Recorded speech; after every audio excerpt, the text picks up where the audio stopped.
Y hasta ahorita lo que hemos estudiado, les recomiendo las conferencias anteriores, hemos llegado a un punto, ¿verdad?, donde estamos así expectantes, porque es impresionante cómo Dios escogió a la nación de Israel para que se convirtiera en el termómetro de Dios. Israel es el termómetro de Dios. La iglesia no es el termómetro de Dios. La iglesia fue incluida en el plan de Dios cuando Dios rechazó a Israel hace 2000 años porque rechazaron a Cristo como el Mesías.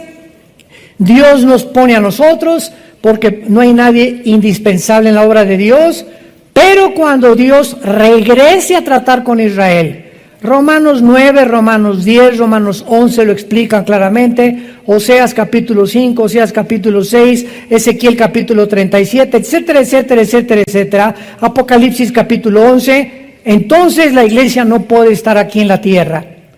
¿Por qué? Porque a Dios le falta 7 años para terminar con Israel, que son los 7 años de la gran tribulación.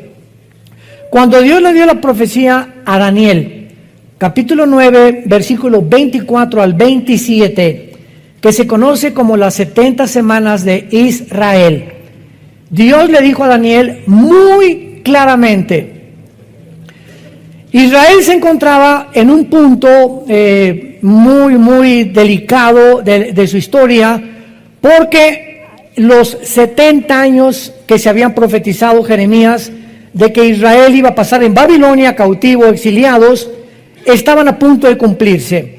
Entonces Daniel se pone a orar, Señor, te pido que me digas cuál es el plan ahora, ya vamos a regresar a Israel, ¿cuál es el futuro de nosotros? ¿Seguirás tratando con nosotros? ¿Seguimos siendo tu pueblo? Etcétera, etcétera. Entonces el ángel Gabriel, que es el mensajero oficial de Dios en el Antiguo y en el Nuevo Testamento, porque es el que se le apareció a María, el que se le apareció a todas las demás personas, a José y a María cuando iban escapándose a Egipto, Gabriel le dice a Daniel, 70 semanas están profetizadas o destinadas para, escuchemos con claridad, la ciudad de Jerusalén y el pueblo judío. Los judíos, como en las clases anteriores hemos visto, tenían semanas de 7 días y tenían semanas de años. En otras palabras, dice el Salmo 90, 1 Pedro capítulo 3, que para Dios un día es como 1000 años y 1000 años como un día. Si nosotros calculamos que de Adán a nuestros días han transcurrido aproximadamente 6000 años, nos encontramos así, de que venga el Señor por nosotros. De Adán a Abraham hubo casi 2000 años. De Abraham a Cristo otros 2000 años. Y de Cristo a nuestros días llevamos 2000 años aproximadamente. Aunque estos periodos de tiempo, cuando se cambió el calendario lunar de los judíos de 360 días al calendario solar por el Papa Gregorio en los primeros siglos de la era cristiana, tenemos un calendario diferente al bíblico, porque el bíblico es de 360 días, es el lunar. Ellos rigen el calendario de acuerdo a la luna, no al sol, nosotros al sol.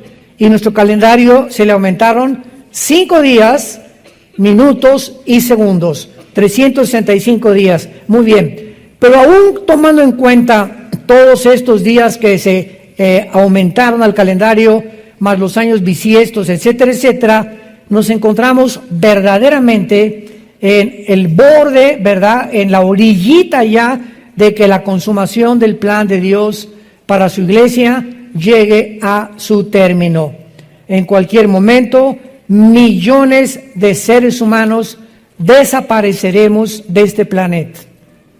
Mientras viene este evento, el diablo, Satanás, que tiene control sobre la materia, sobre la energía, y esto nos lo revela la Biblia, el poder impresionante de la materia, de las neuronas, del cuerpo humano, de los genes que tienen los demonios, que están avanzadísimos a nuestra genética, a la neurología, etcétera, etcétera.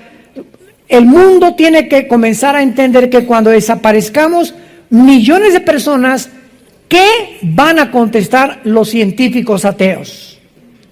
O los secularistas o los mundanos. Se los llevaron los ovnis. Increíble, el Vaticano tiene una oficina para la investigación de los ovnis y el Papa Francisco declaró que si venían, a lo mejor la muerte de Cristo los iba a perdonar también. Cuando, discúlpeme, ¿verdad? Pero la teología nos muestra que la redención de nosotros se debió a una maldición hace 6,000 años en un huerto del Edén. Y que Jesús tuvo que hizo hombre y hacerse carne para romper esa maldición, porque solo Dios la podía romper. Entonces, si hay extraterrestres, como dicen los marcianos, lo que sea, la redención de Jesús no se podría aplicar a ellos. Esto es una barbaridad teológica. Número 2, las Naciones Unidas tienen una oficina ahí dirigida por una mujer de la India, una hindú, que está investigando por órdenes del Consejo de Seguridad a los objetos voladores no identificados. Y en el estado de Colorado, el Vaticano tiene un telescopio que es de los más grandes del mundo, y el telescopio se llama Lucifer, dedicado a buscar extraterrestres o hacer contacto posible con el mundo cósmico. ¿Qué dice la Biblia ante todas estas situaciones? Bueno, la Biblia es muy clara. La Biblia dice que efectivamente hay extraterrestres, pero no son marcianos, ni jupiterianos, ni venusinos, ni plutonianos. Son ángeles caídos, entes espirituales, entidades espirituales que están poblando el universo cósmico y que están interesados en que nosotros creamos que realmente algún día alguien del espacio, y ese alguien ya vino hace 2,000 años, pero no lo reconocieron.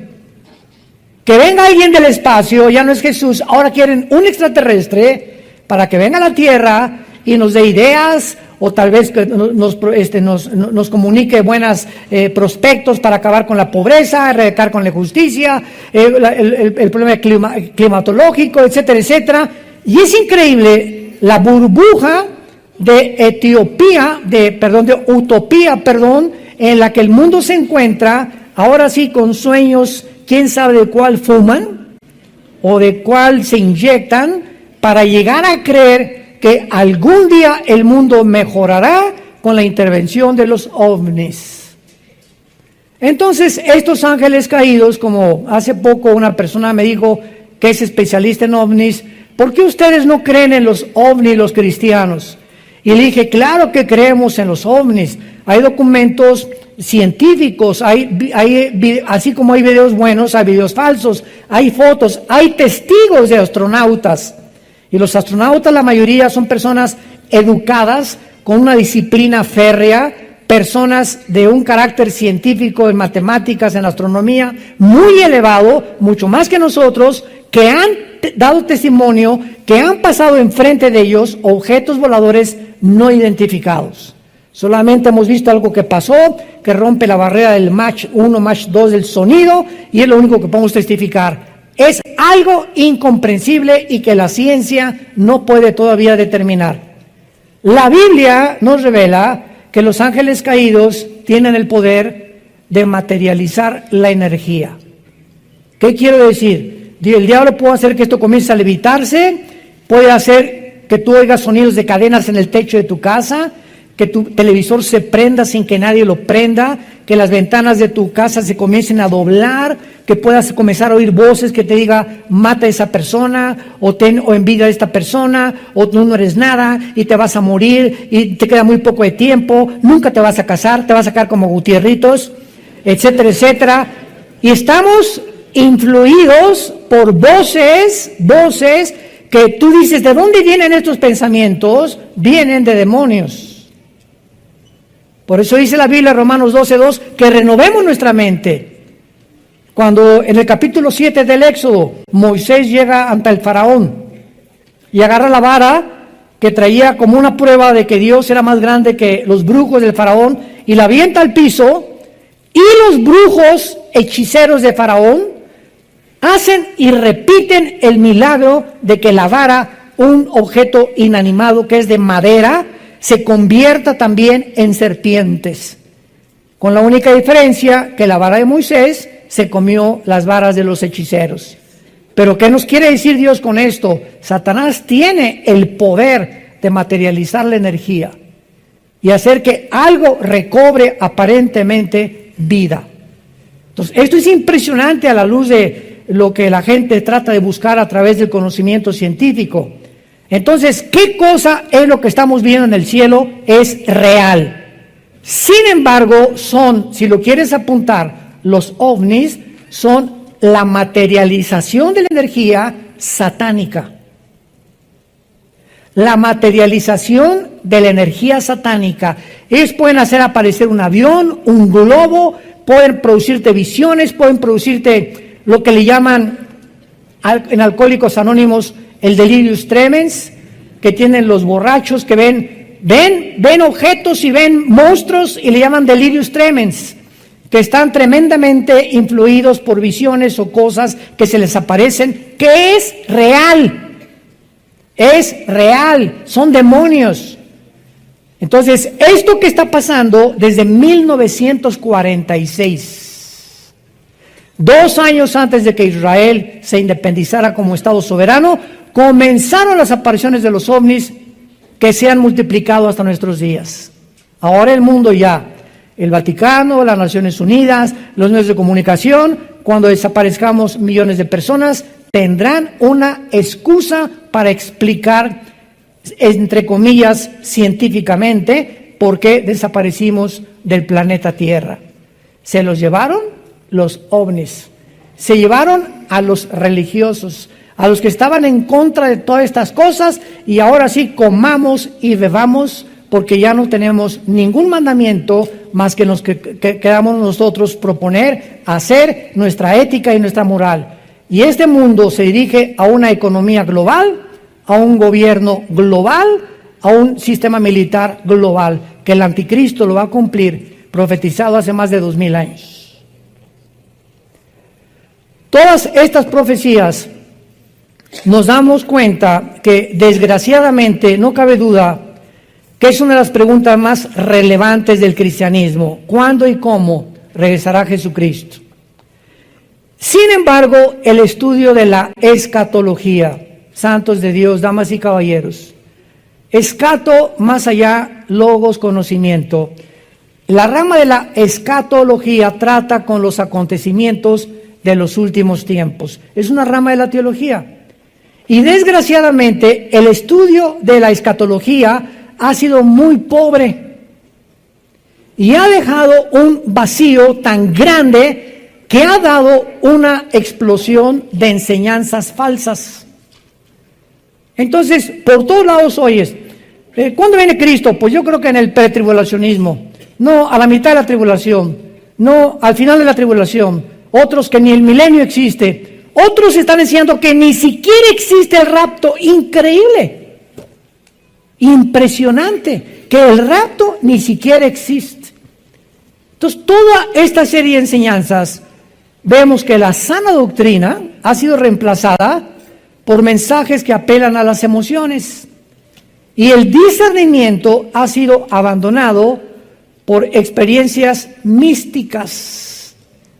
El otro día tuve una entrevista en un programa de televisión y me preguntaron: ¿a quién recurro? Virgen del Cobre, de los Sagrados, la Macarena, que por qué yo no creía en las manifestaciones del Espíritu Santo. No dije ninguna virgen. ¿A qué se refiere usted con las manifestaciones del Espíritu Santo? Si usted me dice que voy a creer que las personas se cagan al piso y que queden inconscientes, son experiencias místicas. Porque mi respuesta fue: claro que creo en las manifestaciones del Espíritu Santo, si no, no sería cristiano. Sin embargo, si usted le llama a eso, o comenzar como alambre eléctrico, decir que el Espíritu Santo la ha tocado, o que alguien se cae al suelo porque el Espíritu Santo, o alguien le sopla y se cae al suelo, en eso no lo creo. ¿Por qué? Contesté, porque detrás de cada cosa que hace Dios está su sabiduría. Y la pregunta que cabe aquí es la siguiente: ¿cuál sería el motivo de Dios para tumbarnos al suelo? ¿Querrá Dios que estemos paraditos o acostados y soñando? ¿Cuál sería el propósito de Dios? O sea, ¿es un circo? ¿O Dios, el Espíritu Santo realmente nos quiere tumbar? Ahora sí, el Espíritu Santo, que nadie se ponga atrás y que se descalabre. A ver, déjenos, si es el Espíritu Santo, que no haya catchers. Y que no haya nadie que los cache, si el Espíritu Santo no va a querer que descalabre una persona, ni que se quede conmocionada con un trancazo en el mosaico o en el cemento.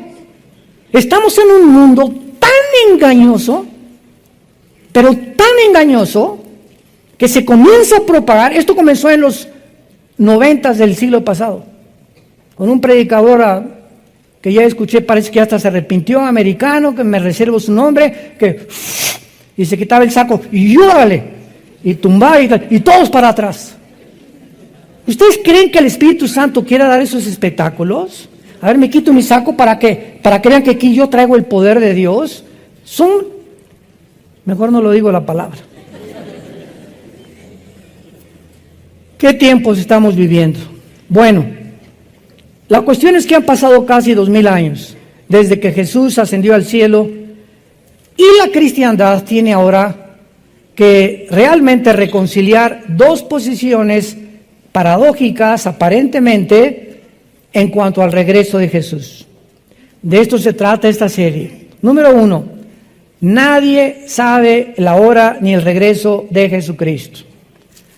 Cuando los apóstoles estaban ya a punto de presenciar en Hechos capítulo 1 la ascensión de Jesucristo al cielo, 50 días después de que Cristo muere en la cruz, ya se va al cielo,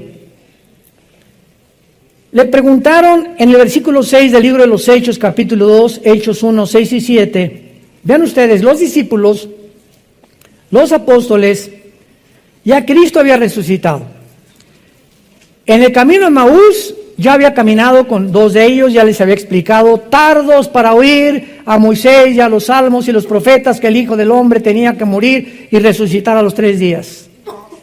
Y después de casi 50, 40 días más o menos que estuvo apareciéndose Jesús a cientos de personas y a sus discípulos, aquí los discípulos todavía no les caía el 20. Todavía no estaba el Espíritu Santo en ellos, porque esto es antes de Pentecostés, y todavía tenían aquí zonas grises en el cerebro, y verdad que no era culpa de ellos, sino no llegaba el tiempo de la iluminación total, y le preguntaron a Jesús. Hechos 1:6, los que se habían reunido le preguntaron diciendo, Señor, vean la pregunta, ¿restaurarás el reino de Israel en este tiempo? O sea, ¿saben qué le estaban preguntando a Jesús? Seguían creyendo que el Mesías tendría que restaurar Israel, porque la profecía decía que el Mesías vendría y acabaría con los romanos, y no entendieron que primero era la muerte y después la corona. Cristo tenía que morir primero y después tenía que resucitar. Estaban interesados en el reino de Israel. Ahora, también es lógico, porque a los gentiles, a nosotros, no se nos había predicado todavía el Evangelio. Entonces, ellos todavía no tenían conocimiento de la iglesia, que ya Jesús en los evangelios les había dicho, voy a edificar mi iglesia y las puertas del infierno no prevalecerán contra ella. Pero lo importante es la respuesta que les da Jesús, versículo 7. Y les dijo, no les toca a ustedes saber los tiempos o las sazones que el Padre puso en su sola potestad.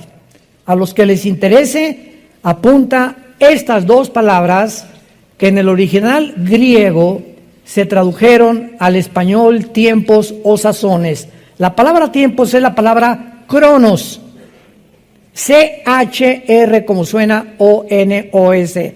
De ahí viene la palabra cronología. No les toca a ustedes saber la cronología. Y la palabra sazones es la palabra kairos, con K. Y esta palabra, los sazones, significa el tiempo específico. Se los voy a explicar. Nosotros tenemos un calendario. Yo ahorita, por ejemplo, ya comencé mi calendario para el año que entra. Enero, febrero, marzo, abril, y ahí voy apuntando las fechas, los compromisos, las responsabilidades, ¿verdad? Entonces, todo lo que está en este calendario es mi cronología. El tiempo que yo estoy dividiendo para que en el siglo XX, en el año 2020, yo pueda saber exactamente qué compromisos tengo con el doctor, por acá, por el viaje, lo que tú quieras, cumpleaños de mi familia, bla, bla, bla, bla. Ok, eso es la cronología. El tiempo completamente panorámico. Kairos es el día de tu cumpleaños. Es un día específico, es el día de la independencia, es el día del pastor, o es el día de la Biblia, o es el día, Navidad, ahorita el 24 son Kairos, o sea, son días específicos. Cristo dijo, no les voy a decir ni la cronología, ni el tiempo específico, o sea, el día en que mi hijo regresa. Y como no les voy a decir nada, recibirán poder cuando el Espíritu Santo venga sobre ustedes y me serán testigos. O sea, no se preocupen tanto por el tiempo, sino por hablar de mí. Ahorita en Navidad, si eres cristiano, te vas a parar en la cena de Navidad. Y ahí va a estar tu compadre, el que le dicen, ¿verdad?, el guajolote de Tlalnepantla, y tu comadre, y borrachos o familiares que tenemos, ¿verdad?, todos que no están en Cristo, etcétera, etcétera. Te vas a parar tú. Ahorita nos están llegando correos, ¿qué digo? ¿Cómo que qué dices? Te vas a parar. Tengo una semana en Cristo. Con esa semana en Cristo, familiares, permítame un minuto. Quiero decirles que hace 2000 años un hombre murió en la cruz. Y nunca digan, el pastor dijo. La Biblia dice, no nos metan a nosotros. Porque aparte nos meten en problemas, ¿no? El pastor me dijo que te dejara, imagínate nada más. La Biblia dice que un hombre murió hace 2000 años, que fue crucificado, enterrado y resucitó a los 3 días. Es todo lo que tienes que decir. ¿Ya te lo memorizaste? Nada más. Y que cualquiera de ustedes ahorita en esta cena que quiera invitarlo a su corazón, él entra a vivir en tu vida. Nada más. Porque la palabra en la cruz es locura a los que se pierden, 1 Corintios 1. Y estas poquitas palabras, pero tienes que mencionar, fue crucificado, fue enterrado y fue resucitado. 1 Corintios 15, el 1 al 4. Este es el Evangelio. Si tú te paras en Navidad, peace and love. Dios los ama a todos. Dios es bueno.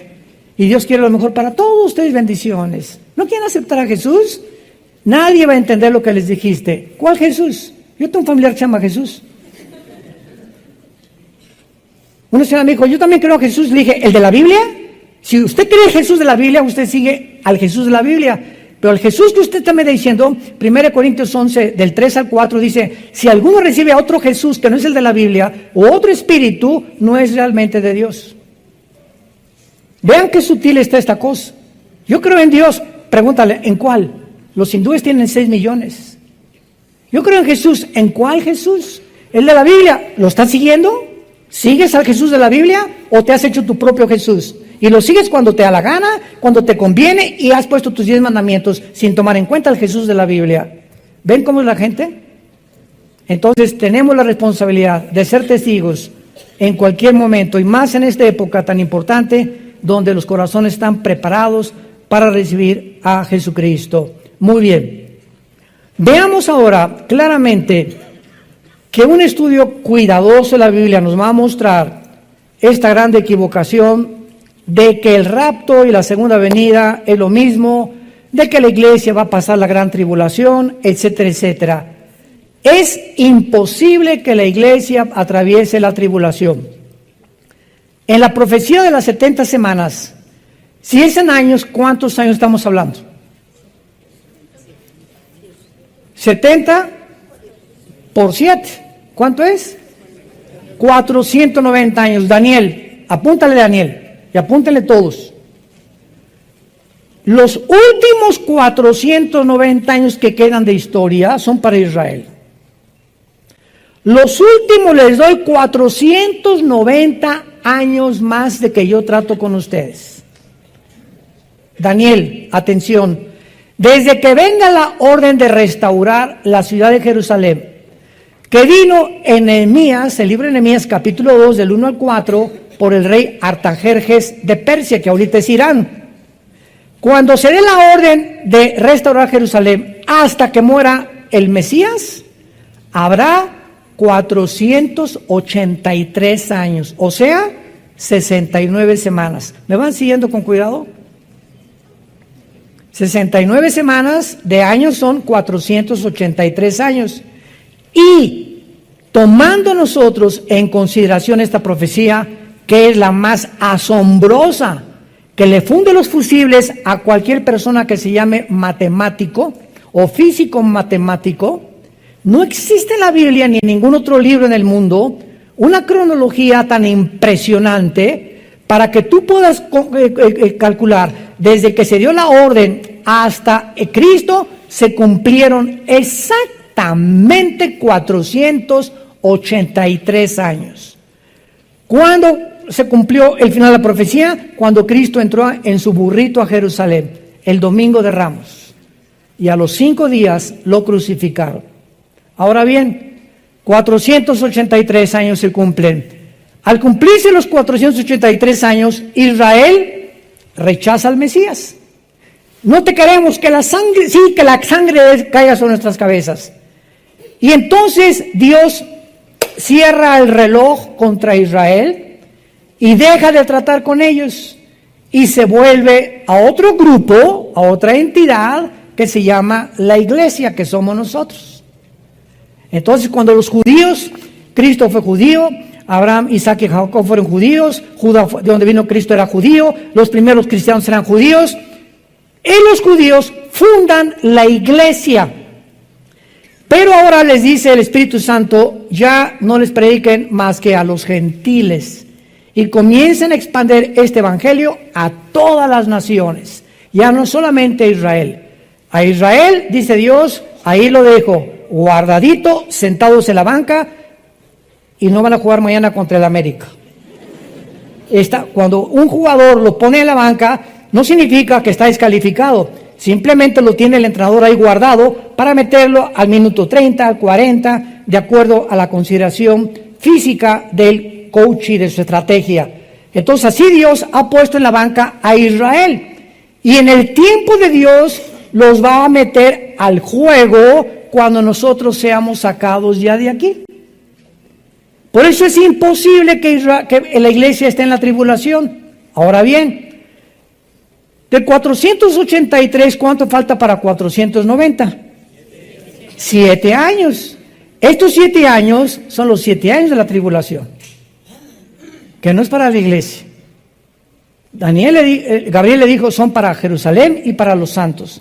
Entonces Dios tiene que en estos 7 años sacarnos a nosotros y terminar el calendario de Israel. Entonces Dios no ha abandonado a Israel. Romanos 9, Romanos 10, Romanos 11, Pablo lo explica claramente. Dios no ha abandonado a su nación y va a cumplir su propósito. Pero ¿cuándo va a ser esto? Cuando la iglesia ya no esté en el mundo. Cuando seamos sacados nosotros del mundo, Dios en estos 7 años que le faltan a la profecía de Daniel, van a ser 7 años que se van a culminar, escúcheme con cuidado, con la fiesta de Yom Kippur, o el día de la expiación. Para los que no sepan, Dios tiene 7 fiestas, que es la Pascua, la de la levadura, los primeros frutos, la Pentecostés, que se cumplieron cuando Cristo vino. 4 fiestas se han cumplido. ¿Cuántas quedan? Estas 4 se cumplieron en la primavera de Dios. Y las otras 3 que faltan, se van a cumplir, las 3 que faltan, entre el mes de septiembre y octubre, que es el mes judío de Tishri. Y la próxima que sigue, la quinta, es la fiesta de Tutú, Tutú. Rosh Hashanah, la fiesta de las trompetas. Y lo interesante de la fiesta de las trompetas, que es la única fiesta que no tiene día donde caer. ¿Me van siguiendo? ¿Quién podría haber puesto todo esto más que Dios? Esto es impresionante. Ni los rabinos hubieran podido calcular todas estas cosas que estamos discutiendo cientos de siglos después. La fiesta de las trompetas puede caer en un día o en otro. Entonces los judíos agarran 3 o 4 días para hacer la fiesta de las trompetas, porque no saben exactamente en qué día cae. Todas las demás caen exactamente el 1 o el día 15 o el día 20 del mes de Tishrei. De las trompetas, ¿cuál sigue? Yom Kippur, cuando es el llamado al arrepentimiento de Israel, el día de la expiación. Y la última fiesta, el Sukkot, la fiesta de los tabernáculos, que muchos de ustedes han venido aquí y la celebramos no porque la tengamos que celebrar por obligación. No tenemos ya obligación de celebrar ninguna fiesta, ni cumplir ya sábados ni días festivos. Lo hacemos para que ustedes conozcan qué es Sukkot, nada más, pero no porque lo tengamos que hacer. Es muy diferente la obligación a una cosa para poder enseñar. ¿Y los tabernáculos dónde creen que la vamos a celebrar? En Jerusalén, en el milenio, el año que entra en junio. A ver si nos toca, ¿verdad? Nos vamos en junio el año que entra a Israel. Muy bien, entonces, a ver otra vez, ya se cumplieron 4 fiestas, la próxima es las trompetas. Por eso no es posible que la iglesia pase la tribulación. Las trompetas, los judíos la asocian precisamente, los judíos mesiánicos, con Rosh Hashanah o con la fiesta de las trompetas, porque primera de Corintios 15, 51 al 53, dice, se tocará la trompeta final. Muchos, ¿verdad?, por no conocer la escatología, la relacionan con las trompetas del Apocalipsis, por el amor de Dios. Las trompetas del Apocalipsis son de juicio. Esta es tutú, vámonos a casa. Juímonos, decían en mi rancho. Bueno, espero que ya estén más o menos ubicados. Vamos a entrar de lleno a este estudio. Esta fue la introducción. Como decía Pablo, hay tantas cosas que explicar, tantas cosas que enseñar, ¿verdad? Y a veces yo le pido a Dios, Señor, dame sabiduría, por favor, para explicar estas cosas y que las puedan entender claramente tu pueblo. Porque es importante que podamos comunicar estas verdades de una forma en la que puedan ustedes, si no entender claramente por tu falta de estatura y crecimiento espiritual, por lo menos darte una idea de cómo está las profecías bíblicas en la Biblia. El 30% de la Biblia son profecías. La Biblia contiene un 30% de profecías y los 2 eventos proféticos. De todas las profecías que hay en la Biblia, los 2 eventos proféticos que van de la mano, así, como hermanitos gemelos, son el renacimiento de Israel como nación, 1948, y el arrebatamiento de la iglesia. La primera pregunta es, ¿qué relación, qué conexión hay entre que los judíos el siglo pasado, el 14 de mayo del 48, regresaron casi después de 2000 años y el rapto de la iglesia? Lo que hace realmente el regreso de Israel a su tierra, no hubo señales de cuándo iban a regresar. Desde Deuteronomio, Moisés le enseñó al pueblo judío que algún día ellos regresarían y Dios trataría con ellos. No existe en la Biblia ninguna fecha cuando ellos iban a regresar después de que fueron expulsados por segunda vez, el año 130 después de Cristo, por los romanos. Entonces, lo que hace el regreso a Israel, un evento sin señales, es que este renacimiento fue un milagro. ¿Qué es un milagro? Se define como algo que desafía lo natural o la capacidad de comprensión humana. Eso es lo que es un milagro. No se sabía, para concluir, cuándo y cómo iba Israel a regresar. Y después de 2 guerras mundiales, la Primera Guerra Mundial, vean lo que se encuentra detrás de los eventos de la historia. Dios es el Dios de la historia. La Primera Guerra Mundial prepara la tierra para que los judíos regresen. Y la Segunda Guerra Mundial prepara a los judíos para regresar a su tierra. Se necesitaron, en otras palabras, 2 guerras mundiales para un evento que se tenía que cumplir en 1948. Ahora, ¿por qué se necesitaron estas 2 guerras mundiales? Bueno, hasta 1923, después de la Primera Guerra Mundial, el Imperio Otomano Turco controlaba el Medio Oriente. Y en 1923, después del 14, el 18, que se pierde la Primera Guerra Mundial, perdió la Primera Guerra Mundial Alemania y el Imperio Otomano Turco se aliaron con Turquía.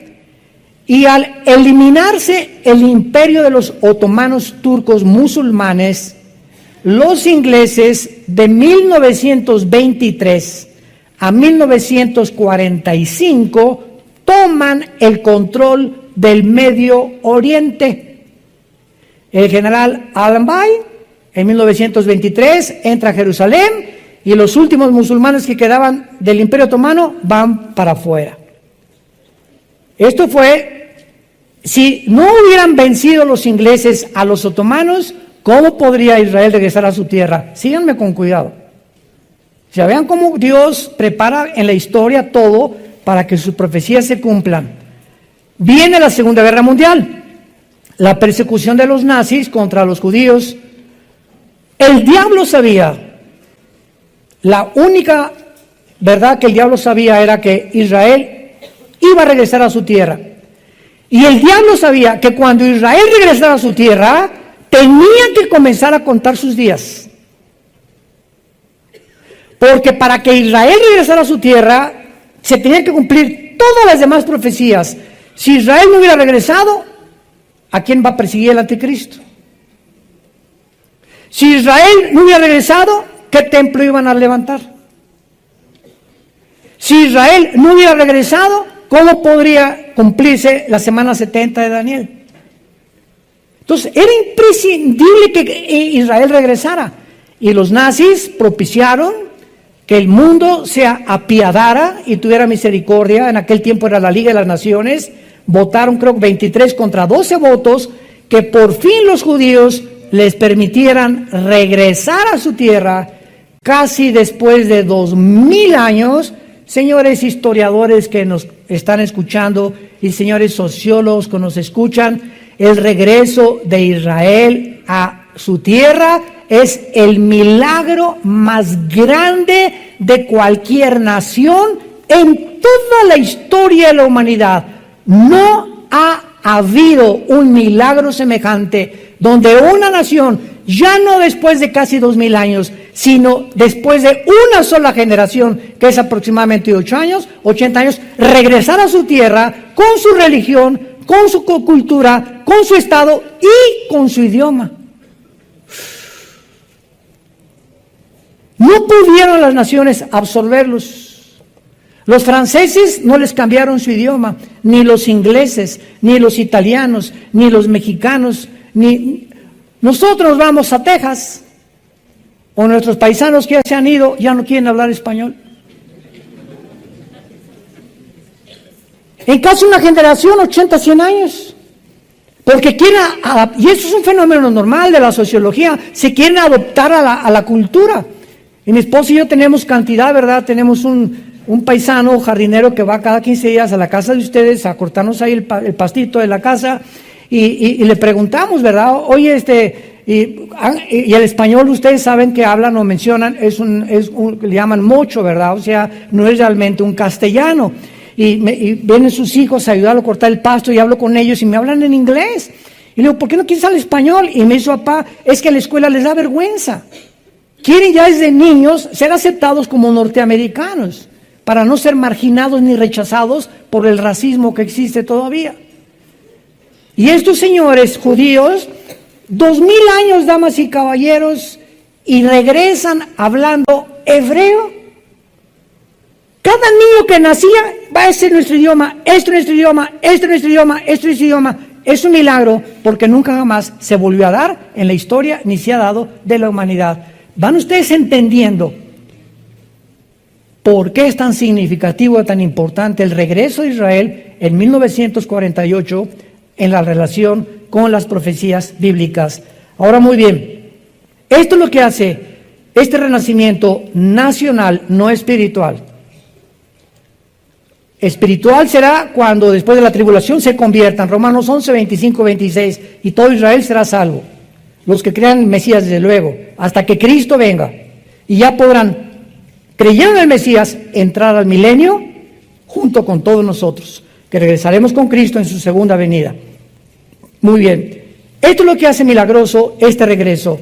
Ninguna nación ha podido jamás en la historia regresar a su tierra después de haber sido dispersada nada más por más de una generación. Nada como esto ha sucedido en la historia del mundo. Veamos rápidamente esta verdad profetizada en el libro de Amós, en el Antiguo Testamento. Amós capítulo 9.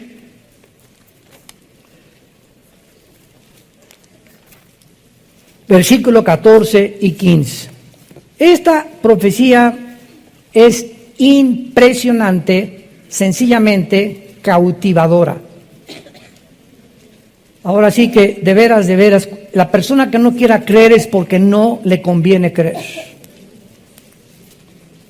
La persona que esté buscando evidencias de que la Biblia es la palabra de Dios, o de que Dios existe, estas profecías, le funden los fusibles a cualquiera.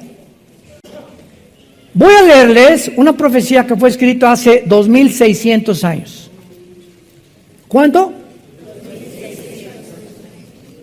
¿Por Walter Mercado? ¿Por Nostradamus? ¿Por los astrólogos? ¿Por los profetas hebreos? Vean lo que dice Amós 9, 14 y 15. Y traeré del cautiverio a mi pueblo Israel.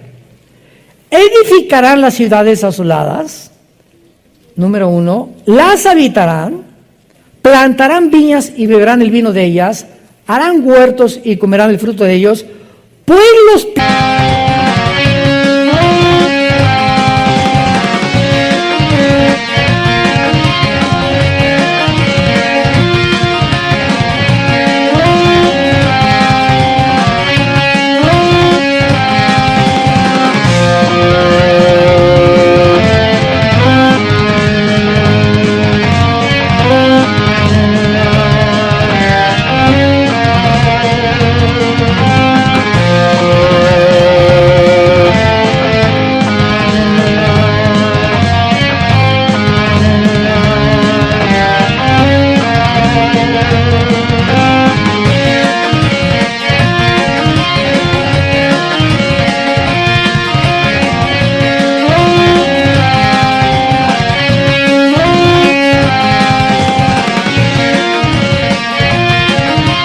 plantaré sobre su tierra y nunca más serán arrancados de su tierra que yo les di, ha dicho Jehová Dios tuyo. Pongan los que les interese y trajeron su Biblia y no el periódico. Pon ahí junto a ese versículo 14 de mayo de 1948 se cumplió esta profecía. Traeré del cautiverio a mi pueblo Israel. Número 2. Esta profecía dice, todo esto es insólito, que cuando ellos regresaran iban a edificar e iban a plantar viñas. Cuando los judíos regresaron en 1948, el día 14 de mayo, y nombraron a David Ben Gurión, el primer ministro de Israel, estaba Israel, toda la tierra de Israel, seca, sin flores ni árboles, no había nada. Para 1950 al 52, en casi 4, 5, 6 años de que regresaron, plantaron más de 6 millones de olivos. En una de las obras de la ingeniería hidráulica más portentosa desde una de las séptimas maravillas del mundo, que fueron los jardines colgantes de Nabucodonosor en Babilonia. Una de las séptimas maravillas del mundo fueron los jardines de Babilonia, que todavía cuando vivía Saddam Hussein dijo: le doy $1 millón al que pueda imitar los jardines de Babilonia en Irak. Nadie lo pudo lograr. Y nadie entiende cómo los judíos hayan podido. Tú vas ahorita a Israel y tienen más de 16 millones de árboles. Los que hemos viajado a Israel, siempre llegamos a Tel Aviv, ya sea de Roma, de París o de cualquier lugar del mundo, México, donde tú le quieras ver. Pero cuando estamos en Israel, o vamos a Jordania, o vas a Egipto, y vuelas y pasas así por el avión, ves Jordania seca, seca, seca, seca. Egipto seco, seco, seco. Líbano seco, seco, seco. Siria, Siria, seca, seca, seca.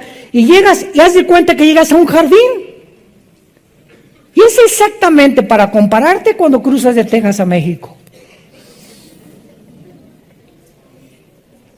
Cuando volamos mi esposa y yo a Texas, seco, seco, seco, seco, seco. Y ya entras a Texas, o a Arizona, o a California, o a cualquier estado, todo verde en Estados Unidos. ¿Por qué?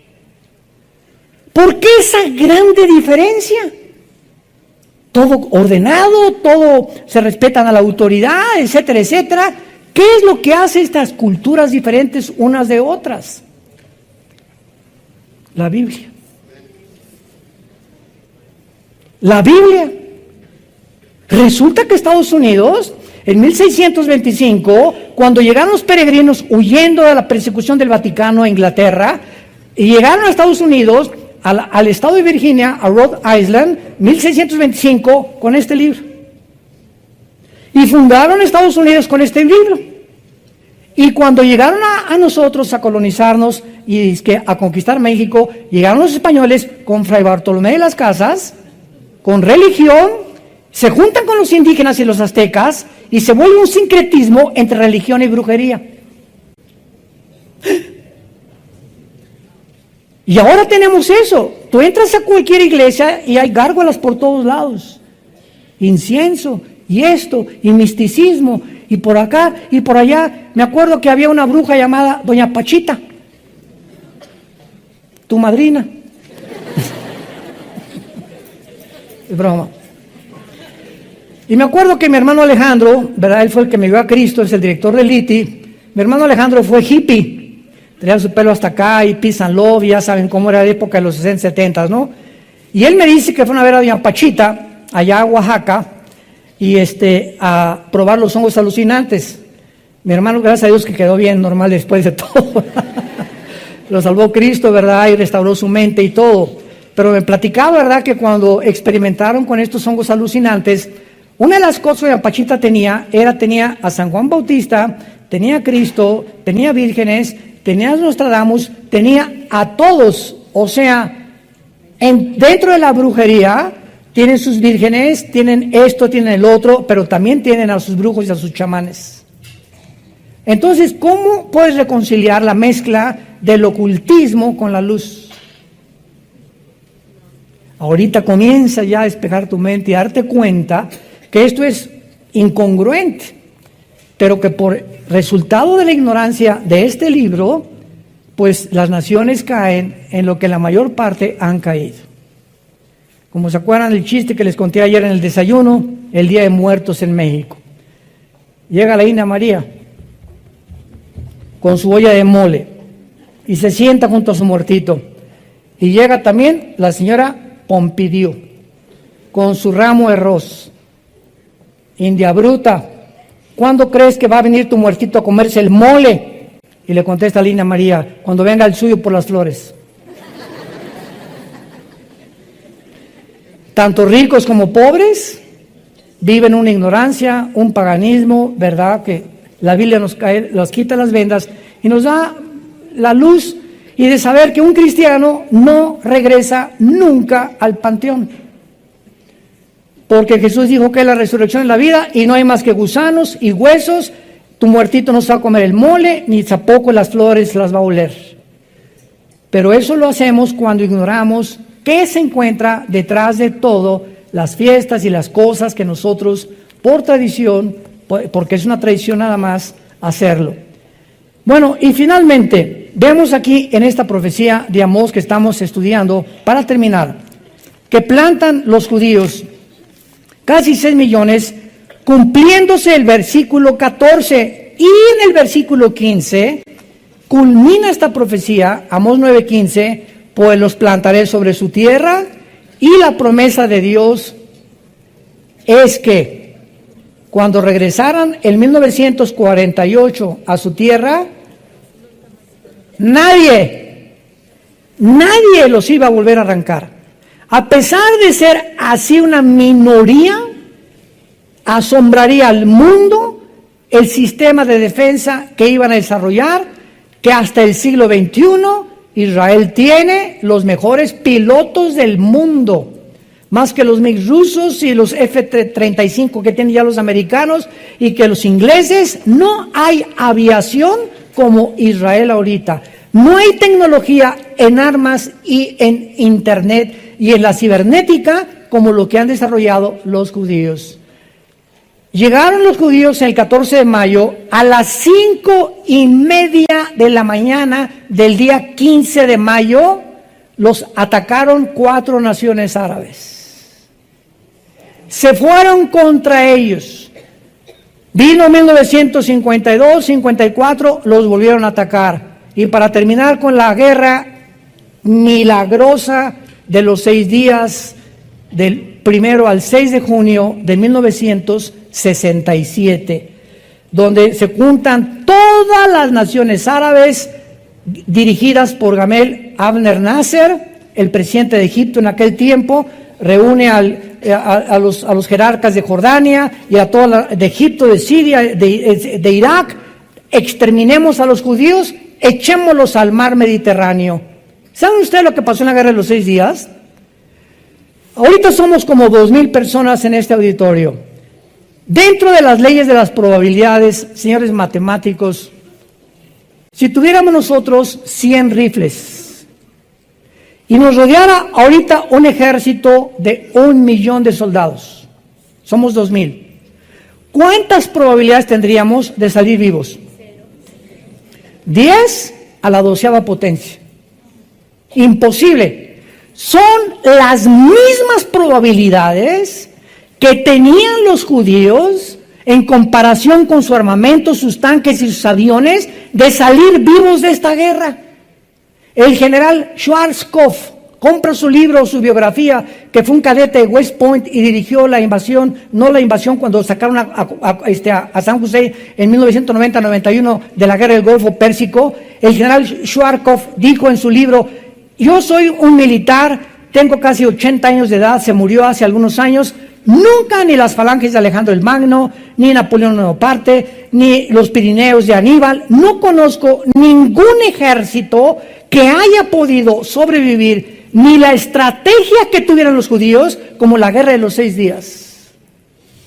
¿Qué pasó? Al segundo día que se juntaron, un sargento israelí interceptó un mensaje de un sargento iraquí de la invasión. ¿Saben lo que hicieron los judíos? En el segundo día se subieron a 6 aviones.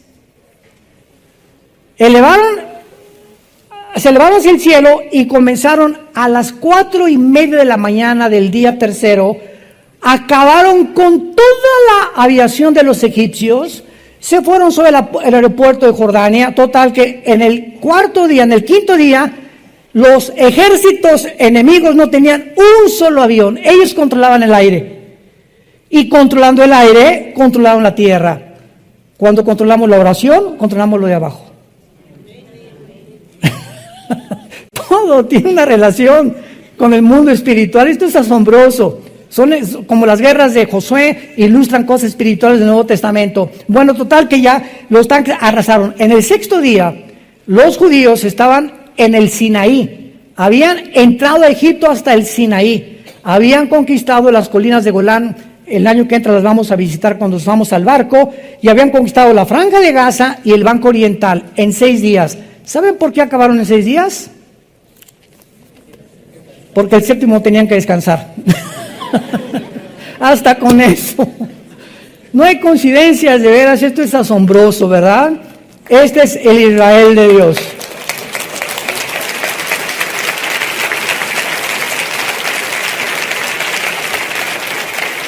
La gente no sabe esto. Tus amigos, tus familiares no saben esto. No saben todo lo que se esconde detrás de este libro maravilloso. Y es nosotros a los que Dios nos ha encargado este mensaje a las naciones. A iluminar las mentes de aquellas personas que han sido cegadas por el poder de Satanás, para que resplandezca la iluminación del conocimiento de Dios en la faz de Jesucristo, en el corazón de tus hijos, de tus familiares, de tus padres, que aún no tienen la salvación. Sea un testigo fiel hasta la muerte y permanece en la esperanza a la que Dios nos ha llamado, a todos nosotros hasta el final, para nunca tener de qué avergonzarnos. Te damos gracias, Padre, por esta serie, Conociendo el fin de los tiempos.